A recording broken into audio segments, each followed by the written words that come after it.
Hello, everyone. Welcome to the Proverbial Mind podcast. It is your host again, Samuel. Thank you for those of you returning for taking the time to tune in with us again. And for those of you here for the first time, thank you as well for taking the time out of your busy day and schedule to listen to us today and what we have to offer to you. And we hope that at the end, you would not regret it. So, to catch you up with what the Proverbial Mind podcast is all about, first, we recommend that you go to our channel and go through the first video, which is our inaugural videos, as well as the couple other videos we have posted. We've uploaded video about the qualities of leadership, so be sure to go and check that. We've also uploaded a video about mindset and the law of the mind, so make sure to go and check that. So what is the Proverbial Mind podcast? The theme of this podcast is the Proverbs of leadership and success. That is, what it takes to be a great leader and what it takes to be successful in every areas of your life.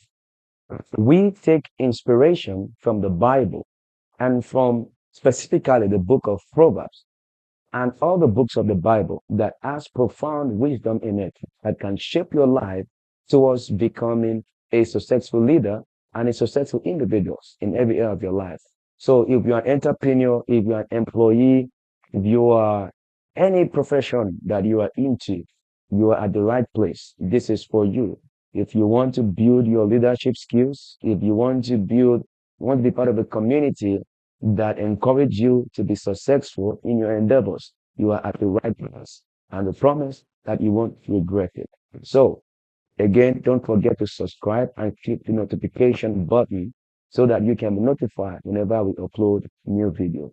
Our goal is to reach over 1 million people all over the world, to transform life and to build a community of great leaders and successful individuals, as God gave us the privilege to do so. And we can't do that without your help. So we need your help to help us to subscribe and like our videos, because the more you subscribe and the more you like the videos, the YouTube algorithm recommend our videos and our channel to more people all over the world. And then we can bring more people into the Proverbial Minds community. So let's go and let's get it. We appreciate your help. Now, what are we talking about today? As promised in the last episode on mindset, we promised that we're going to bring to you what it means to be a visionary person, visionary leadership, and the power of vision. What is the meaning of vision? Vision is that mental image, is that aspiration, that desire that you have for yourself of who you want to be in the future. Now, the future can be 2 years from now, 10 years from now, 50 years from now, however that is, you define it yourself.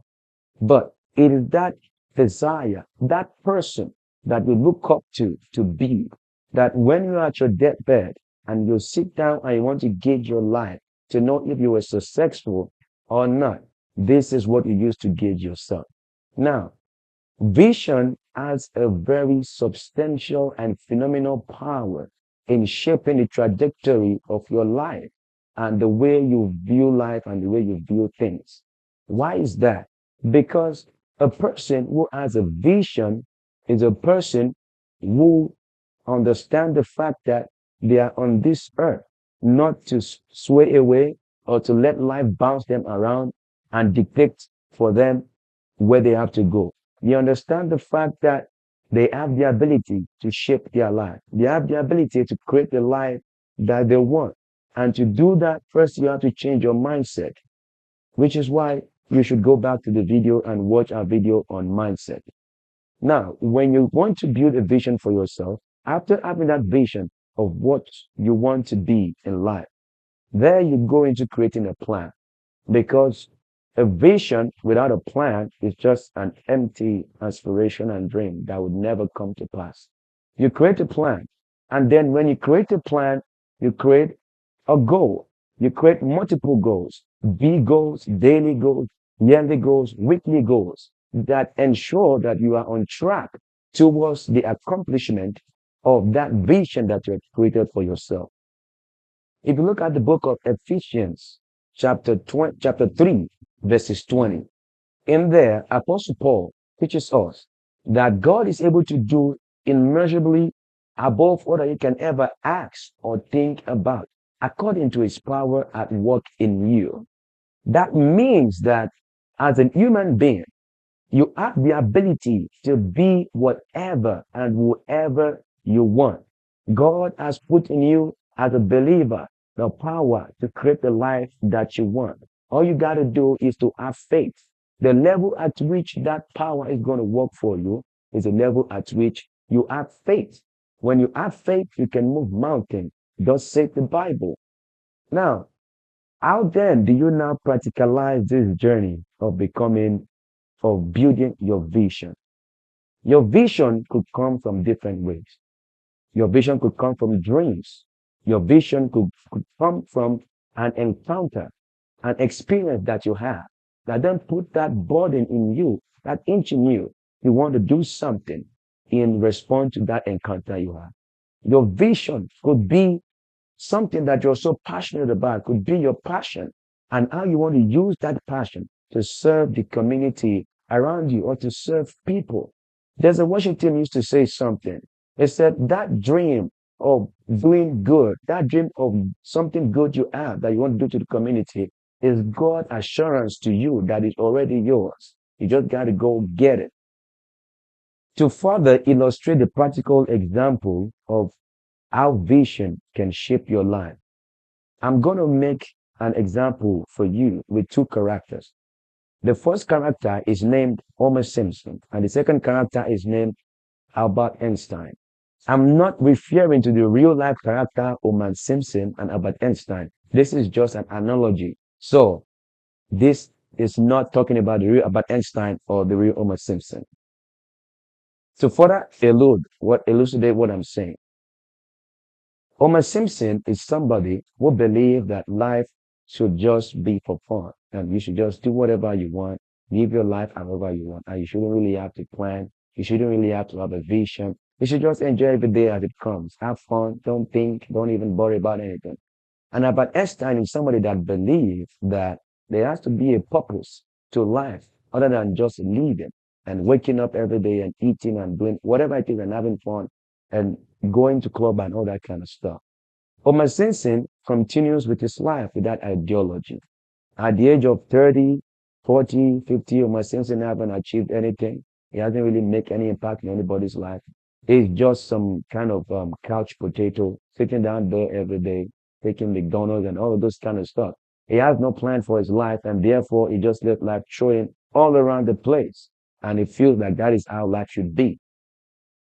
Albert Einstein, on the other hand, found his passion to be able to create things, to innovate. And as a result of that, Albert Einstein is a dreamer. Albert Einstein spent time solidly, alone sometimes, envisioning things. He goes around places and is always pondering on why things are the way they are. So this led Albert Einstein to discover his vision. Albert Einstein's vision was to create the induction motor. He wanted to create an induction motor so that he believed that by creating this induction motor, we'll be able to pump water out of the well easily. We're able to pump water out of the ocean easily. We can generate power from the wind, generate power from the water, from the oceans. And he believed this was going to be able to solve the energy problems of the world. As a result of that, Albert Einstein generated plans on how to achieve that. He went to school, he did a lot of research, he was very careful at the way he lived his life. He became very, very intentional of his time when he realized that he doesn't really have that much time to spend on this earth. And he wanted to make the most of it. And at the end of his life, he is able to give a good account of how he spent his life. He is able to be remembered in history for something that he did, that he shaped the life of people. As a result of that, Albert Einstein was very intentional with his time. He had plans, he had goals, he was very disciplined. He never really wasted time on things that never really mattered. He always spent his time productively and intentionally. He lived every day of his life with intention. This made Albert Einstein to become a disciplined man, a man with respect, with dignity, integrity, sound morals, and is highly respected by everyone in his society and is known in the whole of history for the fact that he was the one that brought the ability for humans, for humanity to be able to generate water from the well without having to tie rope to a bag and throw it into the well and fetch water out every day. Basically, Albert Einstein invented something that created a life of ease for people. And that happened because he had a vision. Whereas Homer Simpson, at the age of 50, life began to catch up with him. He see other people, some like him, some flourishing, and he began to ask himself, how have I going to spend my life? Many times when he sit down, he realized that life was actually not just about fun. It's actually about being of service to people. It's about creating solutions. It's about solving problems. It's about serving a purpose. And then he became depressed. He became frustrated because there are a lot of memories that he has had and he's not proud of. He's wondering how to get rid of this memory, but he couldn't get rid of it. So Homer Simpson at some point got frustrated with life and almost killed himself out of regret every time until he finally transformed his life. There is one encounter I had with God one time while having my meditation. And this really taught me phenomenally of the essence of humanity, the reason why we are in existence in this world, the reason why we live.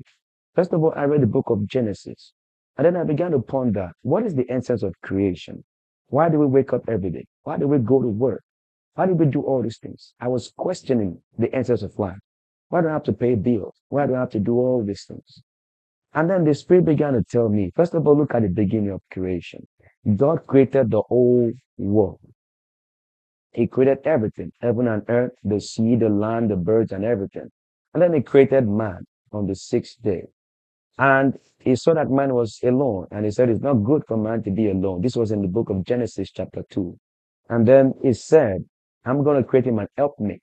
There he created the woman, which was Eve. As a result of that, God kept both of them and gave them rulership over the world and everything he created.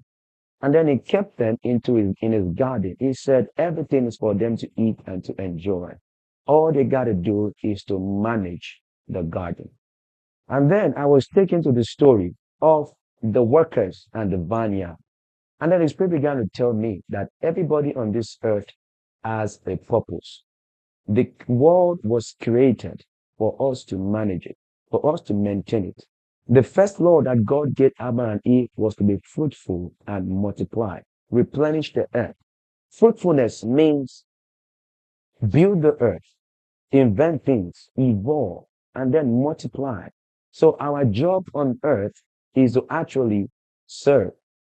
We are on this earth to serve a purpose.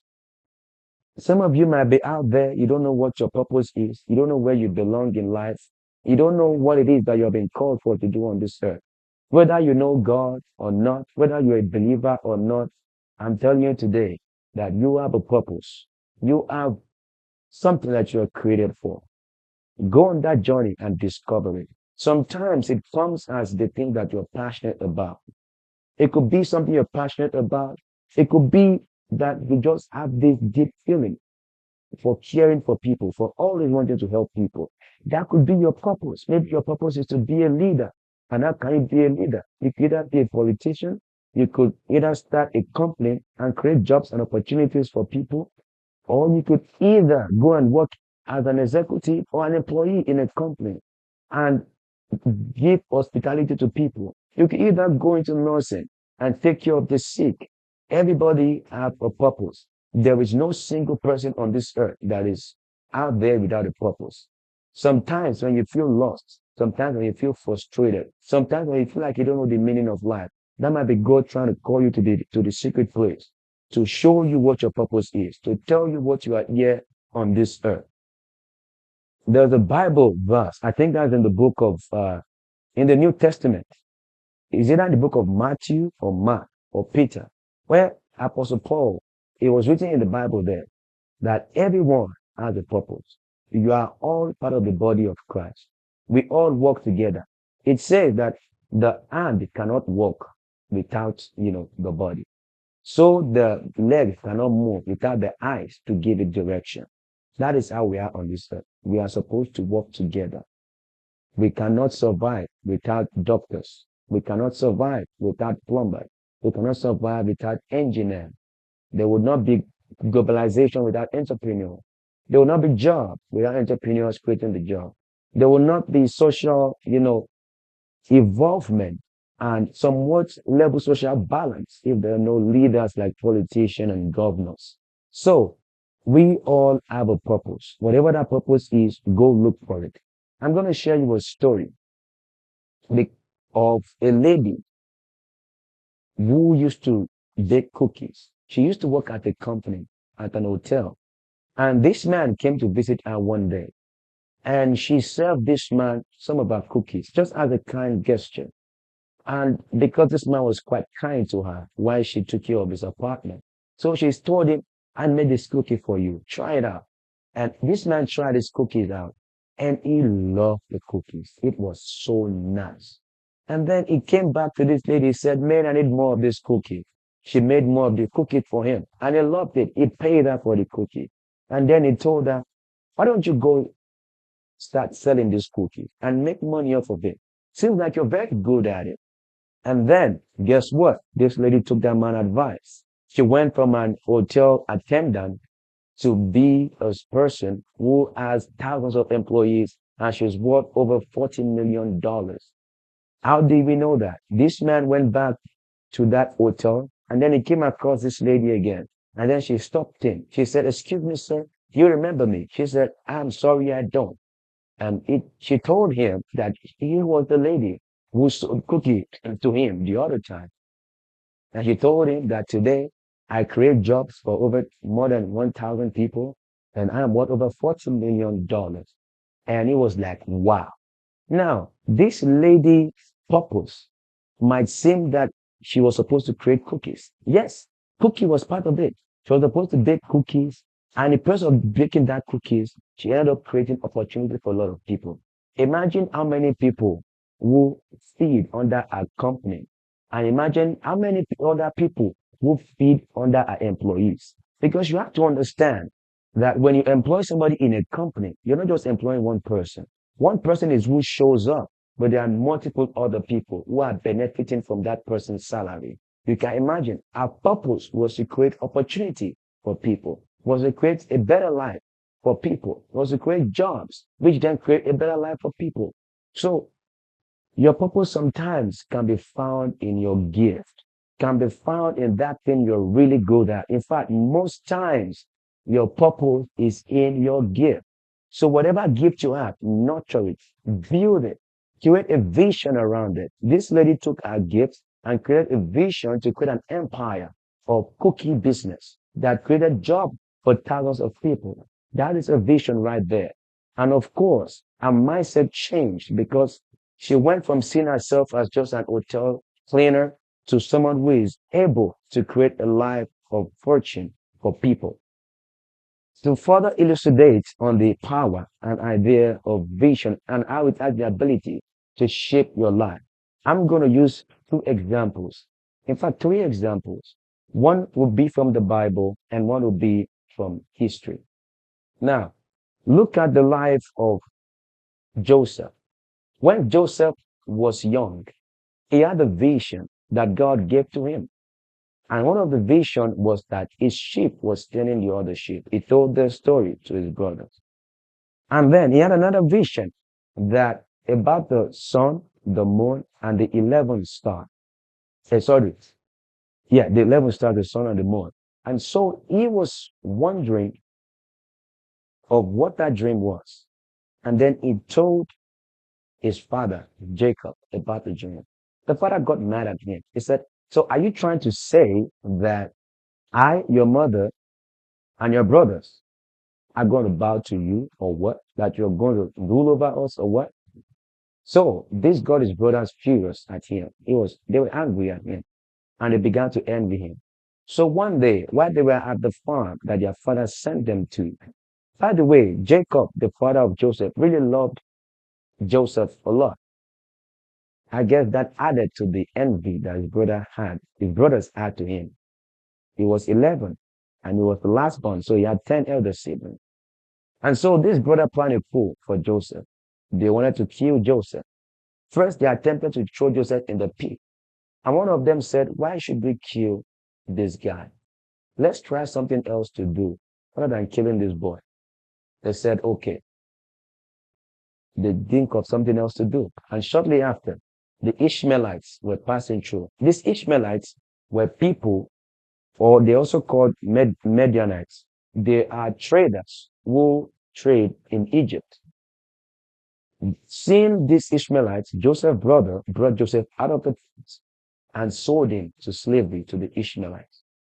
And then they killed a wild animal in the forest and took the blood together with Joseph's cloak and took it to his father Jacob and told his father that Joseph got killed by a wild animal in the forest. Jacob wept a lot and he was very saddened by this story. However, while this might appear as a misfortune, it was a journey of Joseph going to fulfill the vision that he saw in the dream that God had showed him. In fact, that vision that God had showed them was not even the main thing. God was actually going to use Joseph to save a whole country and neighboring country. A lot of people. Joseph got sold to slavery to the house of Potiphar. Because of his diligence and its uprightness, Potiphar made Joseph the head of all his slaves. There Joseph was met with another misfortune. The wife of Potiphar saw how handsome Joseph was, decided to seduce him and make him go on bed with her. But Joseph, being a man of discipline and integrity, again, all of these skills is what you eventually develop when you realize that you are here on this earth for a greater purpose other than yourself. Joseph was not willing to give up on his dream and let all that go for just to have sex, with Potiphar's wife. So he refused and he left. Potiphar's wife tried to drag back Joseph. As a result, the cloth of Joseph was left in her hand. She then roped Joseph and cried and screamed that Joseph attempted to rape her. As a result, Potiphar got angry and was displeased by this news and then imprisoned Joseph for a long time. Again, Joseph found favor in the eyes of the warden who was securing the prisoner, and then they made him head of the prisoner to watch over the prisoners. And during this time, two of Pharaoh's servants were in the prison, and they had a dream one time. Joseph interpreted the dream for them, and it happened exactly as he saw in the dream.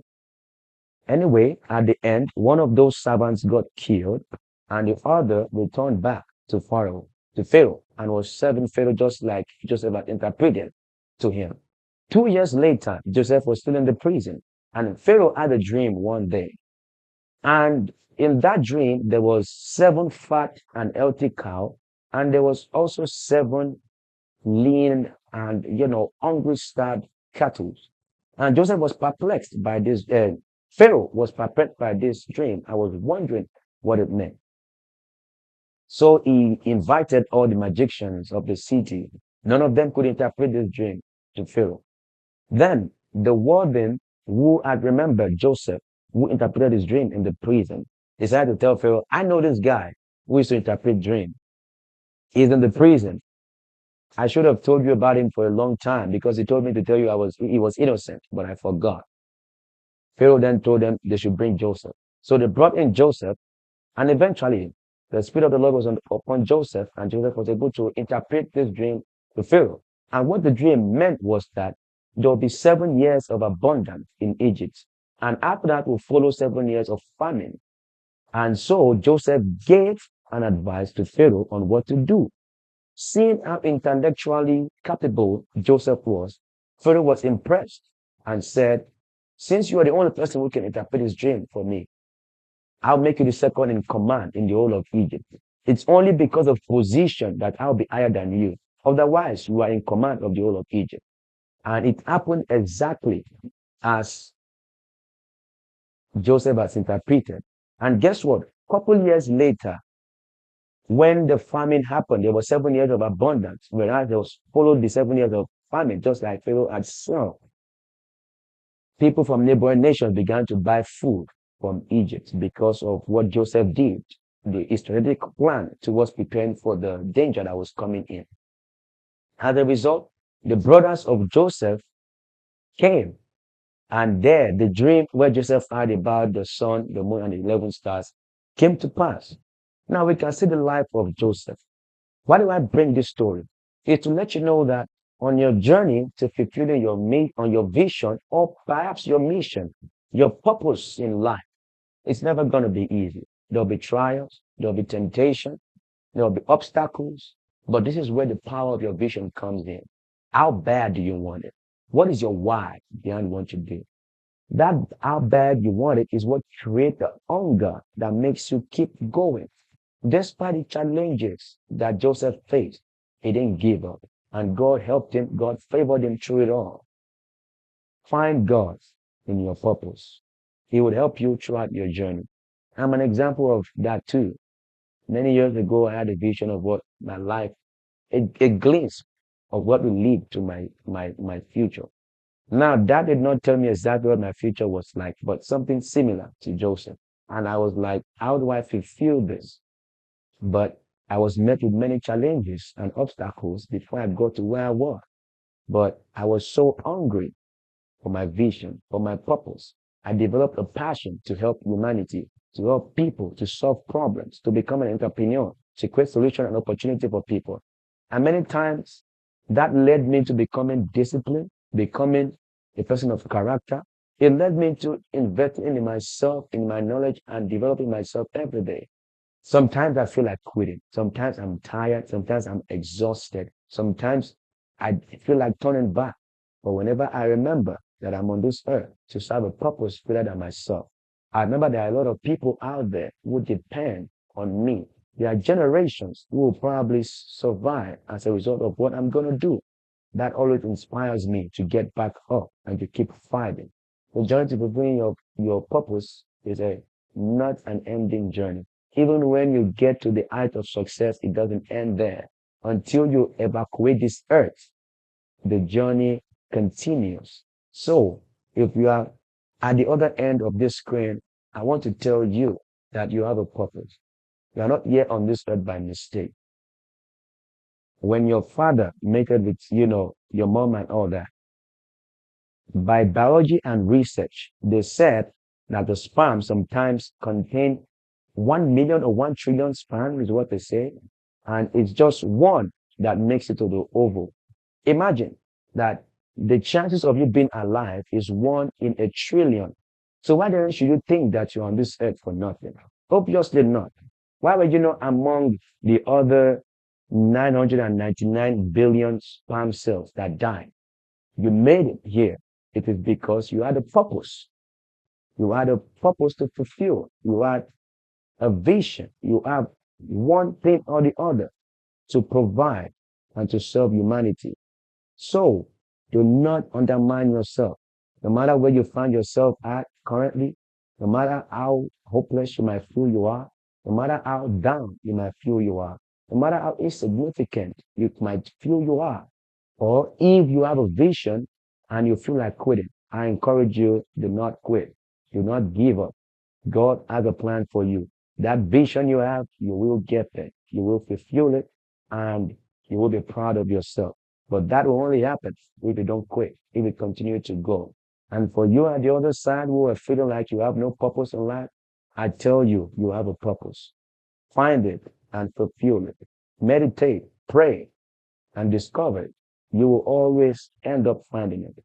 It could either be your skills, it could either be something that you're always passionate about. That might be your purpose. Find it and work towards it and transform your life.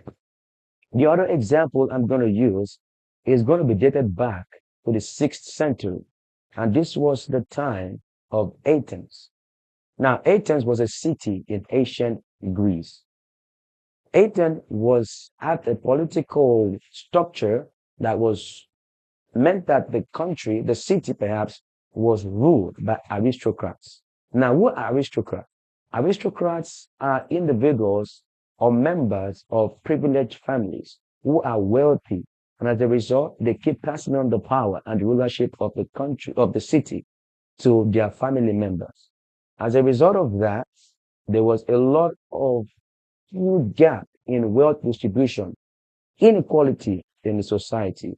The distance between the poor and the wealthy was endless in measurement. It was huge. A lot of the poor were in debt to the rich. And as a result of that, they had to pay with their family members and themselves to be sold as slaves until they're able to pay their debt off. A lot of the populations of Athens were slaves to the rich.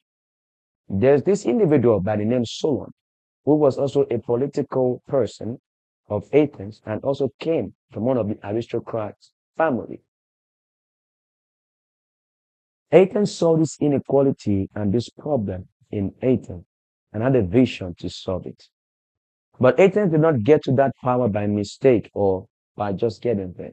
You see, there was a time that the people of Athens began to realize that this great gap in inequality between the rich and the poor was eventually going to lead to a problem. And the solution to that problem was to find a dictator who will be able to lead them in the right path. And the person who was elected was Solon. And this was dated back to his track record of whom he has always been. So Solon was elected as that dictator. And that gave birth to a vision of creating a city of Athens where both the rich and the poor had equal opportunity. None of them have an unjust privilege over each other. So he knew that the way to do this was to ensure that both the rich and poor has equal rights in the city of Athens. To achieve that, he created a lot of laws. One of the first laws was to abolish the ability of the rich to enslave people, the poor, in as a result of them owing debts. The poor still owe debt to the rich, but you can't enslave them. That was one of the first laws that Solon created. So it ended the debt slavery for the poor. The second thing he also did was that he created a class of four hierarchies. Now, the first class was the aristocrats. The second class was some of the high officials in the armies. And the third class was the kind of what you call the middle class. And then the last class was the normal freemen, the poor guys. The first three classes had access to run for political positions and political agendas of Athens. However, the last class of the people, who were the poor people, were included in the judicial system of Athens. That means they had the rights to the court hearing, to bring cases to the court, to sue just about anybody. And that was the beginning of democracy, by the way. As this went by, the poor became greedy and they were fighting Solon to redistribute the wealth. Solon disagreed with this fact as he believed that the rich should not be punished for the cause of the poor. However, to solve this problem, he created a law that restricts exportation of food, thus making the rich to only sell their food in the local community. And by doing this, based on the law of demand and supply, when there's excess supply, the price of the good decreases. So this led to decrease in price of goods and affordability of food by the layman of Athens. After creating this law, Solon left Athens for 10 years. However, we would think these reforms would solve the problem of Athens. It did not. Yes, it ended the debt slavery. Yes, it ended the exorbitant high price of food, but it did not end the rivalry that was happening between the aristocrats' families. As a result, the whole of Athens splitted into three fractions.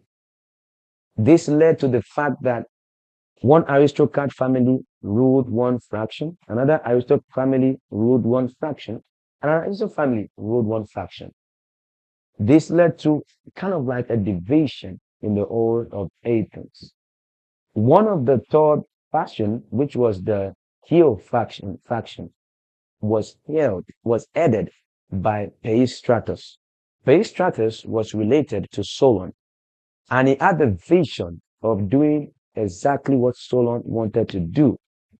As a result of this, the rivalry between the three parties continued to happen, and they were all fighting for power. This led Peisistratus to be expelled from the city, and his plan to seize power failed. Peisistratus went to devise a plan to come back to power. And to do that, he had to marry the daughter of one of the faction leader. That brought him back to power, but that was only short-lived until when he was laid off again. This time around, he had to take power through fight, a war, and eventually rule the whole of Athens. He was known to be a tyrant, but not the modern definition of tyrant. A tyrant in the sense that he was a good leader. Though he was a dictator, but he was good to the people, and the people of Athens loved him. He brought a lot of prosperity to Athens. He made life better for people. He made the poor and the middle class have privilege. He took a little bit from the rich through taxes and distributed it to the poor to be able to go into farming and go into all sorts of trades through grants and loans. And this led to the prosperity of Athens ever since that 6th century based on what Peisistratus did. Peisistratus took after the benchmark and the plan of Solon, which is what he used as the framework to grow the prosperity he brought to Athens at the time. Now you can see from the story of Peisistratus and Solon, especially Peisistratus, he was faced with so many challenges. Many times he was humiliated and was casted out from power and was even outside from the whole of Athens. But this guy wouldn't quit because he was so strong in his belief that the city of Athens could be better. And he fought for it and fought for it fearlessly until he finally achieved what he wanted. And he brought prosperity and equilibrium to Athens once again. Again, that really defies the fact that you are not here for nothing. You are here for a purpose. And on your journey towards achieving that purpose, you will face a lot of challenges. Things will test you. People will test you. You might be shamed. You might be outside. Life will throw a lot of messed up things at you. Life will knock you down many times and dare you to get back up. But I encourage you, get back up. The world needs you. The world needs your skill. The world needs the person of who you are. Develop that person to the best version of yourself and serve the world what you want, what you are, and what it needs in a good way. You have a purpose, and that purpose is left for you to decide and to find it. When you find that purpose, do not quit. No matter what you face, understand that so long you don't quit, you're not a failure. Just keep trying and you will get there. Why discipline is one of the very important factors of fulfilling your vision. This leads us into the next episode, which will be talking about how to build discipline and the power of discipline. So do not forget to visit us back in the next episode to learn ways of how you can build discipline and how the power of discipline can shape your life and can help you become a great leader and a successful individual in every area of your life. To summarize today's episode, we talked about vision, saying that vision is that image, that vision, that aspiration, that pictorial image of who you desire to be, who you aspire to be in the future. That future depends on how far you want it to be, but that is what vision means. And in order to fulfill your vision, you need plan, you need goals, you need discipline, you need consistency, you need commitment, and you need resilience and perseverance. So, guys, you have a purpose and you have a vision. Thank you for tuning today to the Proverbial Mind podcast. And we hope to see you in the next episode on the power of discipline. It is your host again, Samuel Oladeji, and I am very, very grateful to have you here. If you have not yet subscribed, please do not forget to subscribe to our channel down there and not forget to click the like button and click the notification button so that you can help us to reach our dream and vision of serving and change the life of over 1 million people. We can't do it without you. Also, do not forget to follow us on Instagram. Our handle is Proverbial Minds. Do not forget to listen to us on Spotify and Apple Podcasts. Like and share our contents if they are pleasing to you. And also, Leave us a feedback in the comment section and tell us what you think about these things. Give us ideas on topics that you would like to learn about leadership and success, and we will bring it right back to you. Thank you once again for tuning in, and enjoy the rest of your afternoon, morning, day, whatever it is there that you're watching. Enjoy.